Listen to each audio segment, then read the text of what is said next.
Vamos à nossa leitura bíblica em classe. A nossa leitura está registrada em primeiro livro de Crônicas, capítulo 11, do versículo 10 ao versículo 12, também o versículo 20, o versículo 22, o 24 e o 25. Vamos ver.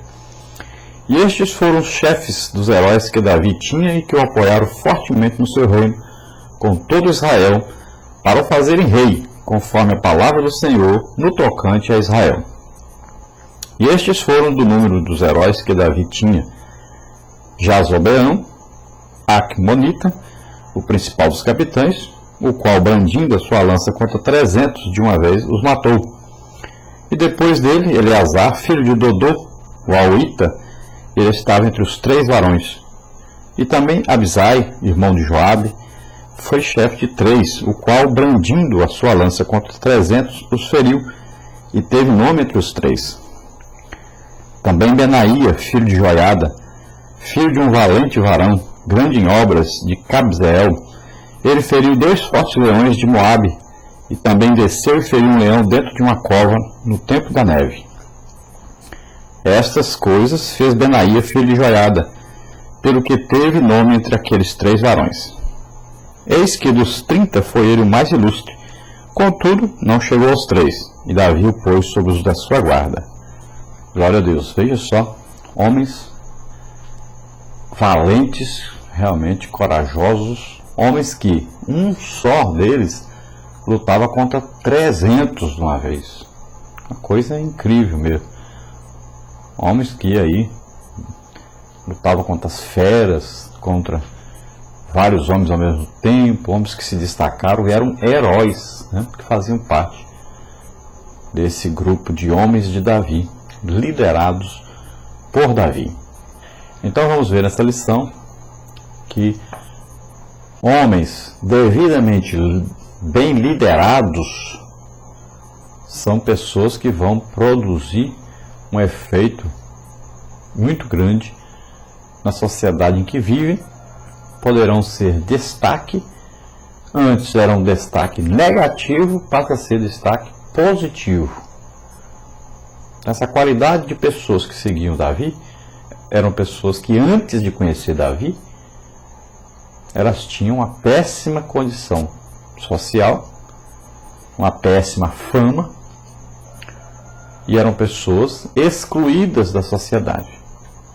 A partir do momento que conhecem Davi, essas pessoas têm um conhecimento de Deus, têm um conhecimento do que é um verdadeiro caráter, eles têm agora um rumo na vida, eles têm agora um objetivo em suas vidas, eles passam a ter agora um amigo, alguém que marcha junto com eles, que os defende, alguém que os apoia, alguém que tem uma promessa futura para eles, alguém que é capaz de dar a vida por eles, alguém que se arrisca por eles, e alguém que consegue colocar cada um deles no seu lugar próprio dentro de um exército.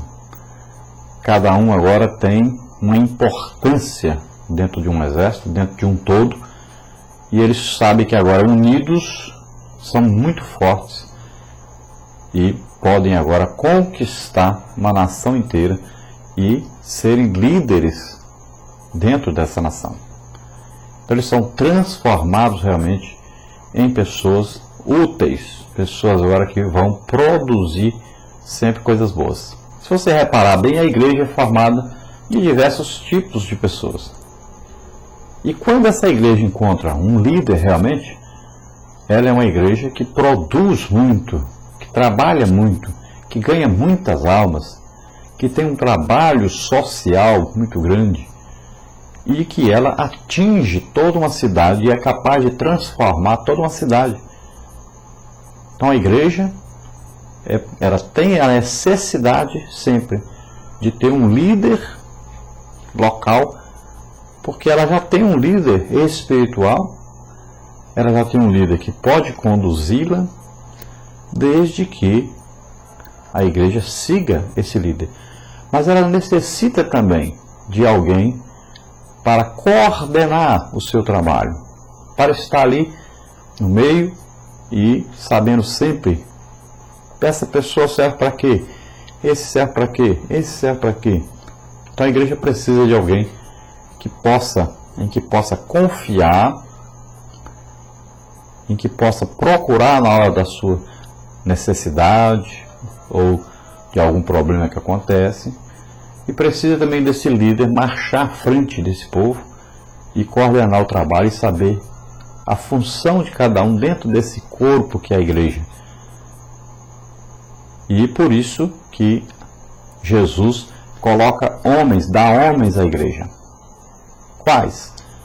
Como está em Efésios capítulo 4, versículo 11, que lá diz que a uns, Jesus colocou na igreja, uns para ser pastor, outro é para ser mestre, outro é para ser profeta, outro é para ser evangelista, outro é para ser apóstolo, querendo o quê? O aperfeiçoamento da igreja, para que a igreja marche coordenadamente. Esses líderes, que são 5, assim como são 5 sentidos do corpo, então a igreja como corpo precisa de 5 líderes que Jesus escolhe e dá à igreja. E através desses líderes é que Jesus vai coordenar todo o trabalho da igreja. E veja bem que sempre quando se fala em liderança é preciso ter um líder e é preciso ter uma equipe de liderados diretos desse líder, e depois esses liderados é que vão liderar os outros, e assim são divididos os grupos dentro de uma grande equipe.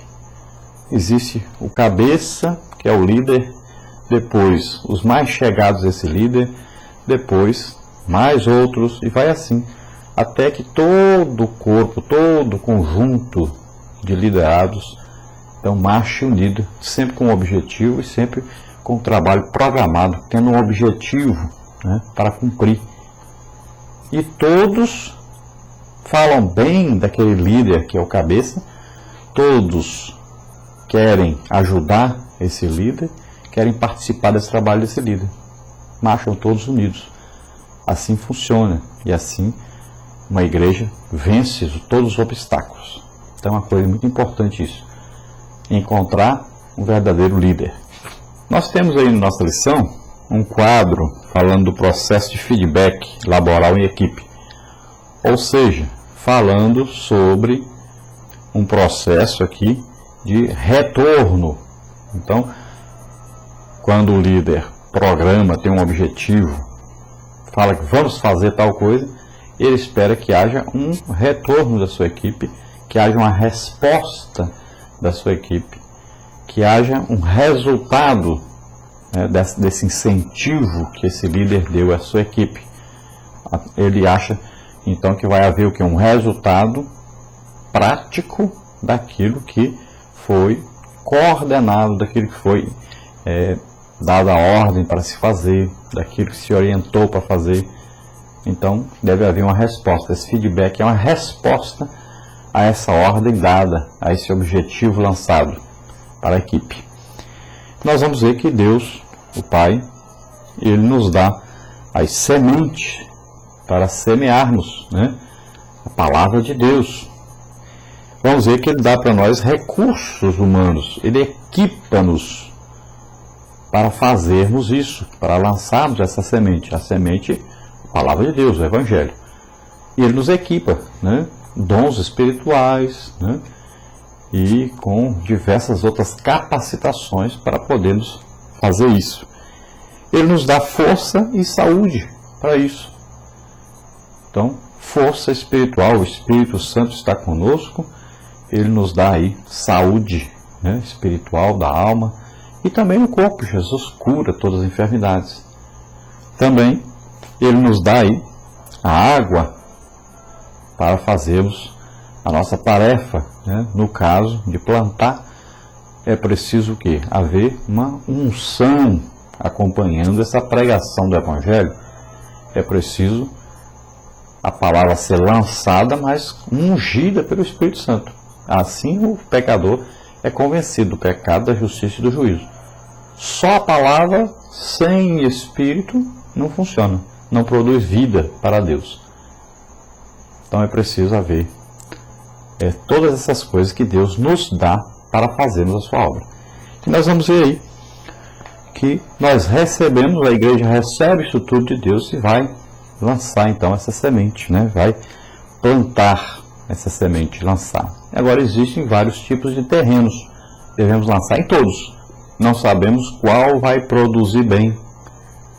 E até mesmo o terreno que produz bem, dentro desse terreno existe